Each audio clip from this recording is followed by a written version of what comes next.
Good morning, students. I know it has been very difficult for you to cope under the COVID-19 restrictions. However, we all need to comply to these restrictions to keep a safe environment for us all.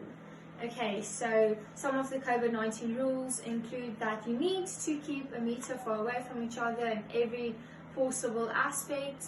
And if you want to greet each other, do not even greet with the elbow because it is too risky, in fact. And if you want to eat, go eat outside. However, with every bite, you need to put on your mask and then you chew that way. If you want to drink fluid in the class, only water is acceptable, but also put on your mask after drinking water. And then we will be separated far away. Our desks will be separated far away from each other, so you will not interact with your friends in class. And if you want to, you may only ask me at each time. Okay, so our lesson today will be about social anxiety disorder and depressive disorder. So let's begin with social anxiety disorder. And feel free to make notes, like I have made notes. It's simple, it's short, it's not a book long, it's basically a page, and that helps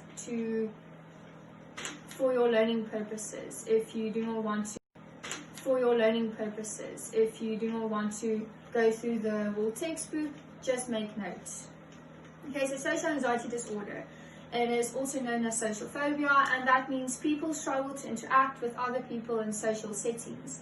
That means you sweat and you feel embarrassed, or you stress about making yourself seem stupid in social settings, in a workplace or in school settings. You just stress to talk to new people who you do not know, or you stress to answer phone calls. You do not want to answer phone calls, you do not want to go to work interviews, you do not want to interact in any social settings either way.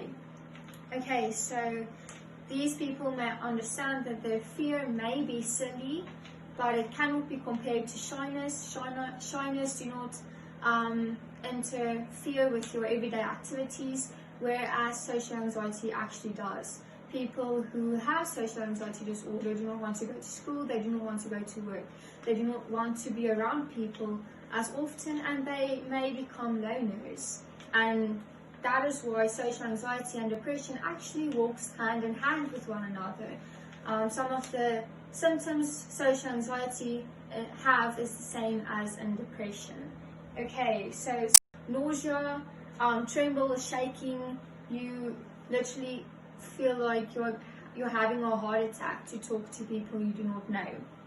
And psychological symptoms may include worrying days before the event, worrying about embarrassing yourself, and you don't want to go to work, school, as I previously mentioned before. And some people may feel like they need drugs or alcohol to make them more less nervous, just they do not want to be on their nerves. So in situations where they want to go to a social gathering, they may drink even more to not be that nervous. They feel like they need alcohol to cope in such situations. Okay, and then there is obviously help. You may seek help through therapy, such as cognitive behavioral therapy, and that is where you talk and you control anxiety through breathing and relaxation exercises, such as meditating and yoga and whatnot. Okay, so depression. This is also considered as a mood disorder, and you experience feelings of sadness, loss, hopelessness, anger, irritability. You struggle to perform in your everyday activities. You also do not want to go to work or even get out of the bed in the morning. You also struggle to talk to people or just have a loss in communication. You do not want to communicate to anyone. You do not desire any interaction with anyone anymore. You may experience low productivity in your workplace, and that may also influence your health. And if you have depression and you also have health conditions such as diabetes and asthma or obesity, it may worsen due to depressive disorder. Okay, so feeling sad sometimes may be normal. However, if you feel sad on a daily basis, it is considered a problem, a very big problem. That means you may suffer from depression and it's time for you to seek some help. Okay, it also gets worse without treatment. That is why it is important to seek some help. Symptoms may include suicide, feelings of suicide, self-harm. People who struggle with depression usually feel hopeless, worthless. They do not feel the need to go on with life. They do not feel the need to be around people. They just feel alone most of the time, and they don't feel as if anyone understands their problems and understand their condition. They feel alone in a world where no one understands them. Some people might describe feelings of depression as sinking or drowning in an ocean or a swimming pool, and it's as if you have lost your ability to swim overall.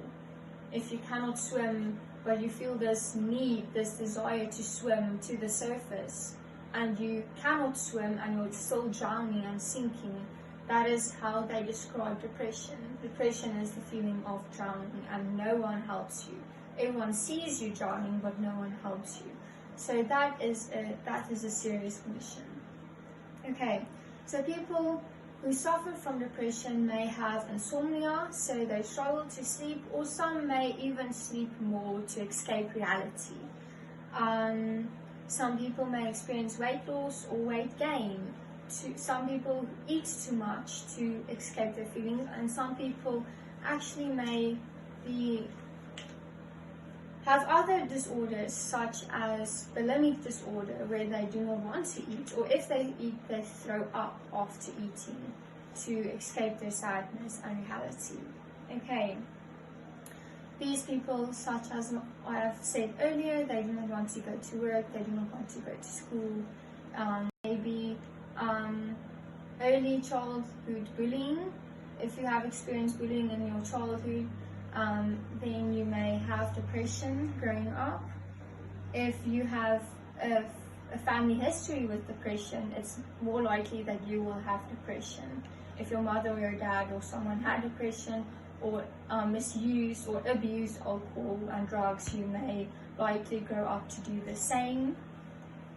And if you have a frontal lobe in your brain that is not developed enough, then or is less active, then you'll also likely have depression.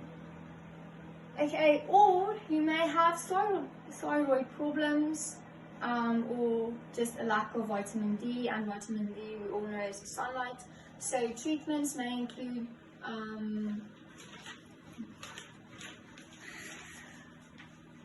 light therapy if you sorry, stressful. Alcohol. Treatments may include light therapy if you have a lack of vitamin D. You have light therapy. You need to go to light therapy. Okay. And that is when you're exposed to heavy doses of white light, due to the fact that you do not consume enough. Stressful. Alcohol. Treatments may include light therapy if you have a lack of vitamin D. You have light therapy. You need to go to light therapy. Okay.